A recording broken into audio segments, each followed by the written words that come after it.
नमस्कार दोस्तों, आपका स्वागत है। आज मैं आपको अमावस्या और पूर्णिमा दो बहनों की कहानी सुना रहे हैं। मित्रों, किसी समृद्ध राज्य में राजा धर्मपाल और रानी लीलावती राज्य करते थे। उनके दो पुत्र जिनके नाम वीरेंद्र और शौर्य थे तथा उनकी दो पुत्रियां थी। एक बेटी का नाम अमावस्या था और दूसरी का नाम पूर्णिमा। पूर्णिमा, जिसका मुख चंद्रमा जैसा दिव्य था, वह सुबह से संध्या तक मंदिर में भगवान शिव की आराधना करती, गरीबों को भोजन देती, तुलसी को जल चढ़ाती, अपने माता पिता की सेवा करती थी। पूर्णिमा बहुत ही धार्मिक प्रवृत्ति की थी। वह हमेशा पूजा पाठ किया करती, गरीबों की सेवा करती और घर का सारा और सभी प्रकार का काम भी करती थी। लेकिन वही दूसरी ओर अमावस्या, जिसे राजसी ठाट पसंद थे, वह दिन भर श्रृंगार करती, नौकरों पर चिल्लाती, पूजा को व्यर्थ का कर्म कहती। अमावस्या को पूजा पाठ में कोई रुचि नहीं थी। वह ना तो पूजा करती थी और ना ही कोई काम करती थी। लेकिन दोनों बहनें एक दूसरे को बहुत प्यार करती थी, क्योंकि पूर्णिमा का स्वभाव बहुत ही अच्छा था। हालांकि राजा रानी का व्यवहार पूर्णिमा के प्रति अच्छा नहीं था। वे अमावस्या और अपने दोनों पुत्रों को ज्यादा प्यार करते थे। धीरे धीरे समय बीतता गया और राजा रानी के बच्चे बड़े हो गए। फिर एक दिन की बात है, राजा ने अपने बेटों का विवाह कर दिया और अब बेटियों की शादी की बारी आई। तब सभी ने राजा से कहा, अब इनका विवाह कर दीजिए। तब राजा ने कहा, हाँ, विवाह तो करना ही है। तब रानी ने राजा से कहा, महाराज, पूर्णिमा तो साधारण ब्राह्मण के योग्य है, इसे किसी गरीब के घर ब्याह दो। और हाँ, भूल से पूर्णिमा का विवाह किसी बड़े घर में मत करना, क्योंकि इसे तो भजन कीर्तन, पूजा पाठ और कहानियां सुनना पसंद है। अगर यह बड़े घर में गई तो यह सब नहीं कर पाएगी, इसलिए इसकी शादी किसी गरीब के घर में ही कर दीजिए। तब राजा साहब ने कहा, ठीक है। फिर से रानी ने कहा, महाराज, अमावस्या भी तो विवाह के योग्य है। अमावस्या तो एक राजकुमारी जैसी है, इसके लिए भी वर देखिए और दोनों बहनों का विवाह एक साथ कर दीजिए। तब राजा ने पास के गांव के राजा के बेटे के साथ अमावस्या का विवाह कर दिया और उसी गांव के एक गरीब किसान के बेटे के साथ पूर्णिमा का विवाह कर दिया। जब राजा ने रानी को यह बताया तो वह बहुत खुश हुई।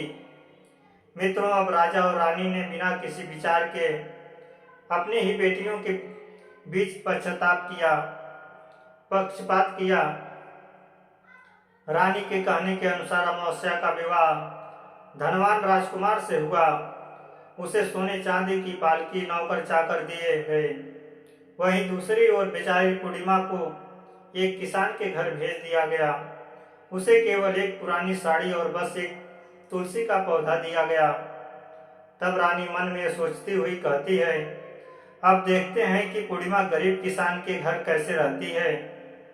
क्या वह वहां भी पूजा पाठ करती है? देखते हैं भगवान उसकी क्या और कैसे मदद करते हैं। अब उन दोनों की विदाई हो जाती है। अमावस्या और पूर्णिमा अपने अपने ससुराल में चली जाती हैं। अमावस्या तो अब किसी महारानी की तरह अपना जीवन सुखपूर्वक और ऐशो आराम से साथ गुजार रही थी। वहीं पूर्णिमा भी अपने भाग्य और भगवान के भरोसे पर खुशहाल जीवन व्यतीत कर रही थी।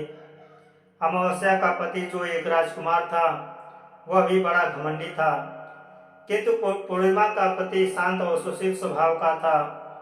अब कुछ दिनों का समय इसी तरह से गुजर जाता है और फिर एक दिन की बात है, अमावस्या ने अपने घर पर शिव चालीसा का आयोजन किया और इस आयोजन में उसने गांव के सारी महिलाओं को आमंत्रित किया। सारी आस पड़ोस की औरतों को भी बुलाया, लेकिन अपनी बहन पूर्णिमा को उसने जानबूझकर नहीं बुलाया, क्योंकि उस गरीब बहन को अपने घर में बुलाना पसंद नहीं था। उसे बुलाना मतलब अपने सम्मान में कमी नजर आ रही थी। तब वही पूर्णिमा अपने दरवाजे पर बैठी थी। तो गांव की औरतों ने कहा, अरे पूर्णिमा बहन, तुम्हारी बहन के घर शिव चालीसा का पाठ है, तुम नहीं जाओगी? तब पूर्णिमा ने कहा, नहीं, मैं नहीं जा रही, क्योंकि मेरी बहन ने मुझे नहीं बुलाया है। तब गांव की औरतों ने कहा, नहीं बुलाया तो क्या हुआ, पूजा पाठ है, तुम चलो हमारे साथ। वैसे भी वह तो तुम्हारी बहन है। उसने सोचा होगा कि बहन तो आ ही जाएगी, उसे निमंत्रण की क्या आवश्यकता है। तब गांव की औरतों की बात मानकर पूर्णिमा शिव चालीसा में चली गई। जब अमावस्या ने पूर्णिमा को देखा तो वह गुस्से से बोली, अरे जब मैंने तुम्हें नहीं बुलाया तो तुम मेरे घर क्यों आई? अब जब आ ही गई हो तो चुपचाप एक जगह बैठी रहना, इधर उधर मत घूमना। तूने तो आज मेरी इज्जत ही मिट्टी में मिला दी है। जरा देखो अपने आप को कैसे वस्त्र पहने हैं तुमने। जाओ उधर कोने में बैठो। और फिर उसने पूर्णिमा की गरीबी का बहुत मजाक भी उड़ाया।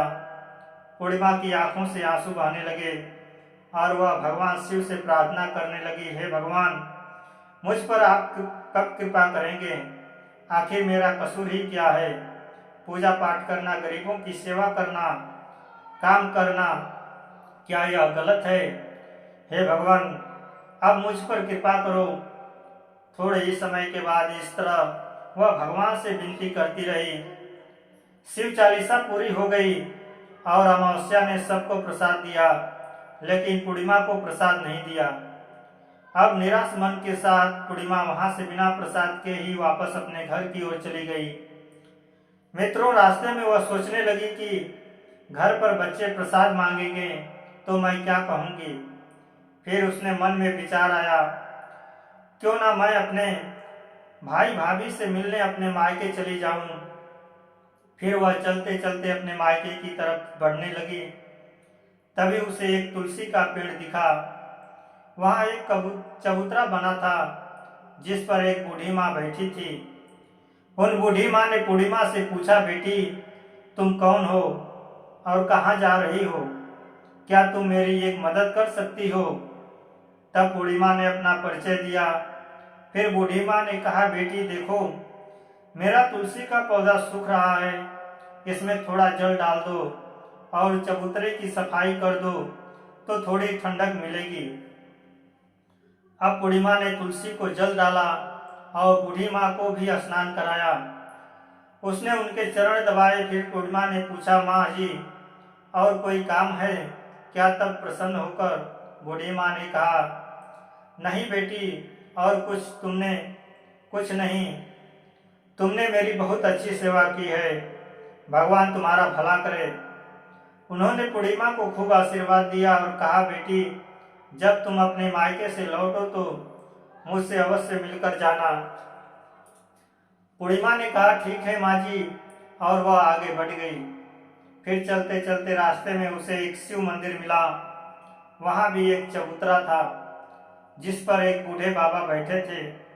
वे कोई और नहीं, स्वयं भगवान शिव थे। लेकिन पूर्णिमा ने उन्हें पहचाना नहीं और उन बूढ़े बाबा ने कहा, बेटी, तुम कौन हो? कृपया मेरी एक सहायता करो, बड़ा पुण्य मिलेगा। पूर्णिमा ने अपना नाम बताया। तब बाबा ने कहा, बेटी, क्या तुम इस मंदिर की सफाई कर दोगी? यह बहुत गंदा हो गया है और मेरे नहाने के लिए 2 बाल्टी पानी भर देना तो तुम्हारा बहुत एहसान होगा। मेरा शरीर थक चुका है, इसलिए अब मैं कोई भी काम नहीं कर पा रहा हूँ। तब पूर्णिमा ने मंदिर में की सफाई की, भगवान शिव की पूजा की और बाबा के लिए पानी भर दिया। फिर वह आगे बढ़ गई। फिर थोड़ा और आगे चलने पर उसे काली माँ का मंदिर मिला। काली माँ भी एक बूढ़ी माँ के स्वरूप में वहां बैठी थी। काली माँ ने कहा, बेटी, तुम कौन हो? क्या तुम मेरी एक सहायता कर सकती हो? तब प्रसन्नता से पूर्णिमा ने अपना नाम बताया। तब बूढ़ी माँ ने कहा, बेटी, यहाँ सब लोग पूजा पाठ करके चले जाते हैं, लेकिन कोई मंदिर साफ नहीं करता। देखो मंदिर कितना गंदा हो गया है, जरा इसकी सफाई कर दो। अब पूर्णिमा ने मंदिर की सफाई की, माँ का श्रृंगार किया और पूजा की। उसके बाद बूढ़ी माँ को स्नान कराया और उनके पैर दबाए। फिर उस माँ काली के रूप में भेष में बैठी बूढ़ी माँ का आशीर्वाद लिया और वह आगे बढ़ गई। फिर आगे चलने के बाद थोड़ी ही दूर चलने पर एक नदी मिली। वहां भी एक बूढ़ी माँ बैठी थी, जो कोई और नहीं बल्कि स्वयं गंगा मैया थी। उन्होंने पूछा, बेटी तुम कौन हो? कृपया मेरी सहायता करो। तब बूढ़ी माँ ने अपना नाम बताया। तब गंगा मैया ने कहा, बेटी क्या तुम मेरी थोड़ी सेवा करोगी? तब बूढ़ी माँ ने गंगा मैया की भी सेवा की और आशीर्वाद लेकर आगे बढ़ गई। अंत में वह अपने मायके पहुंच गई। जब उसकी भाभियों ने उसे देखा तो बहुत खुश हुई। उन्होंने बूढ़ी माँ का स्वागत किया और कहा, वाह क्या बात है बहन जी, आप बहुत दिनों बाद आई हो। तब बूढ़ी माँ ने कहा, हाँ भाभी, आज मन हुआ सभी को मिलने का तो चली आई। तब भाभियों के साथ मिलकर बूढ़ी माँ ने अपने मायके में भी सारे काम किए। उन सभी ने खुशी खुशी एक साथ भोजन किया और रात को अलग अलग विषयों पर बातें भी की। फिर अगली सुबह जब वह जाने को तैयार हुई तो भाभी ने उसे एक लाल साड़ी दी और कहा, इसे पहन लो और जल्दी जल्दी आया करो, बहुत दिनों बाद आई हो। तभी पूर्णिमा ने लाल साड़ी पहन ली और 16 श्रृंगार कर लिया और एक भाभियों ने एक थैला भरकर उसे सामान दे दिया। उसे लेकर पूर्णिमा घर से निकल गई। मित्रों, चलते चलते रास्ते में वही नदी मिली जहाँ गंगा मैया बैठी थी। उन्होंने कहा, बेटी आ गई, अपने मायके से क्या लाई हो? पूर्णिमा ने थैला दिखाया और कहा, माँ जी मेरे भाभियों ने कुछ सामान दिया है।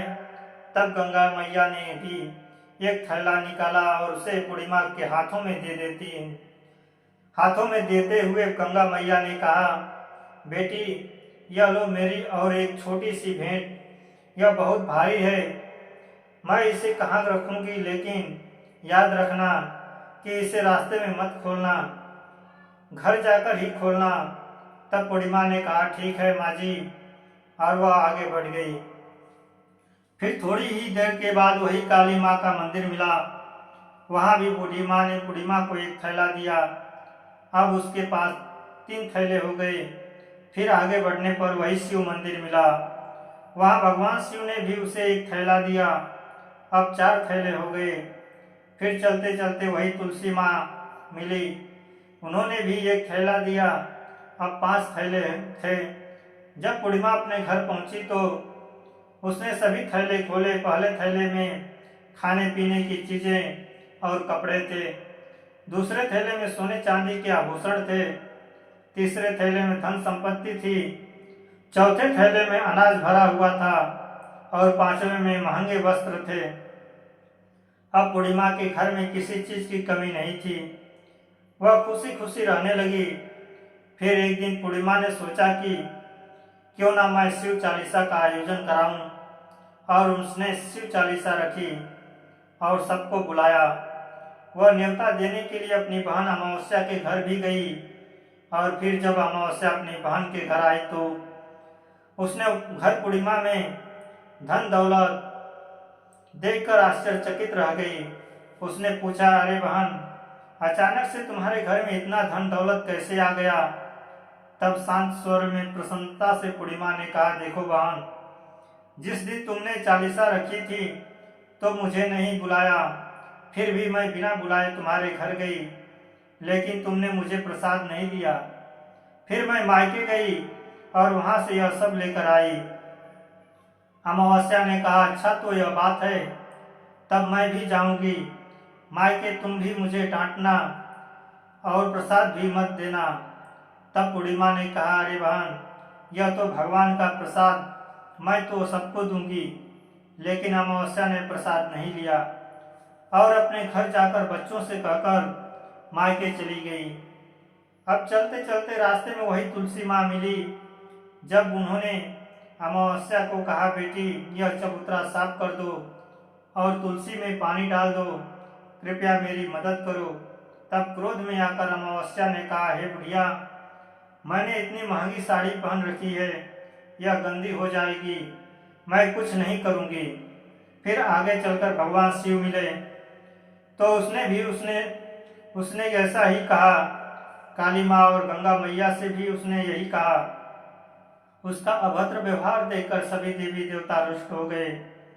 अब जब वह मायके पहुंची तो भाभियों ने उसे देखकर कहा, अरे महारानी, यह कहाँ से आ गई, इसे तो कुछ काम भी नहीं आता, बस आ गई अपना मुंह उठाकर मुफ्त में भोजन खाने के लिए, बिना बुलाए ही आती है, इसे कोई शर्म भी नहीं है।